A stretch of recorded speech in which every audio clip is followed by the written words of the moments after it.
মাথাভাঙ্গা মহকুমা তথ্য ও সংস্কৃতি দপ্তরের ব্যবস্থাপনায় পশ্চিমবঙ্গ দলিত সাহিত্য একাডেমির উদ্যোগে মঙ্গলবার বেলা 12টা নাগাদ মাথাভাঙ্গা নজরুল সদনে অনুষ্ঠিত হলো সাহিত্য সভা। এই সভায় উপস্থিত ছিলেন পশ্চিমবঙ্গ দলিত সাহিত্য একাডেমির সভাপতি মনোরঞ্জন ব্যাপারী, সহসভাপতি আশিস কুমার হীরা, সদস্য মুকুল চন্দ্র বৈরাগ্য সহ বিশিষ্ট ব্যক্তিবর্গ। এদিন সেখানে মূলত প্রান্তিক মানুষের জীবনের কাহিনী ও তাদের লেখা নিয়ে তারা কাজ করেন এবং এই ধরনের অনুষ্ঠান তারা বিভিন্ন জেলায় করছেন এবং সাহিত্য নিয়ে আলোচনা করা হয়। এটা তথ্য সংস্কৃতি দপ্তরের অন্তর্গত পশ্চিমবঙ্গ দলিত সাহিত্য একাডেমি, সেই একাডেমির আজকে আলোচনা সভা ও সাহিত্য সভা। একাডেমির মূলত আমরা সমস্ত রাজ্যে বিভিন্ন স্থানে বিভিন্ন সব জেলা সহ বিভিন্ন একাডেমি মহকুমাতে আমরা এইরকম সাহিত্য সভা ও আলোচনা সভা করি। এখানে আমাদের মূল লক্ষ্য হচ্ছে যারা পিছিয়ে পড়া দলিত সমাজের মানুষ এবং প্রান্তিক মানুষ, যারা সাহিত্যের তথাকথিত যে মূল স্রোত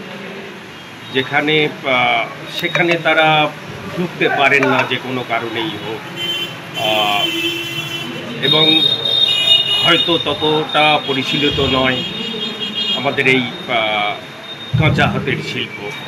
আমরা মূলত সেই প্রান্তিক মানুষদের লেখা, তাদের জীবনের কথা, তাদের জীবন সংগ্রামের কথা তারা যেভাবে লিখতে পারেন সেটাই আমরা এই একাডেমির মধ্য দিয়ে চেষ্টা করি এবং সেই তাদের লেখাগুলো নিয়ে আমরা এই দলিত সাহিত্য একাডেমির মাধ্যমে প্রকাশ করি। সেই লক্ষ্য নিয়ে আজকে এই অনুষ্ঠান, এবং এখানে আমাদের সভাপতি দলিত সাহিত্য একাডেমির প্রখ্যাত লেখক মনোরঞ্জন ব্যাপারী তিনি আছেন, আমাদের সহসভাপতি ডক্টর আশিস হীরা তারাও আছেন। তারা মূলত আদান প্রদান করলেন যে লেখার কীরকম হতে পারে, সেটাকে আরও কীভাবে উন্নত করা যেতে পারে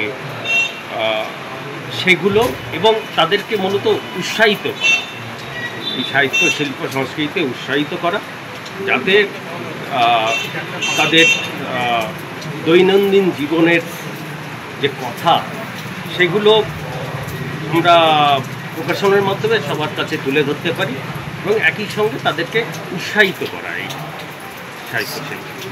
স্যার, আপনার নামটা? আমি অনুপ গায়েন, সদস্য সচিব, পশ্চিমবঙ্গ দলিত সাহিত্য একাডেমি।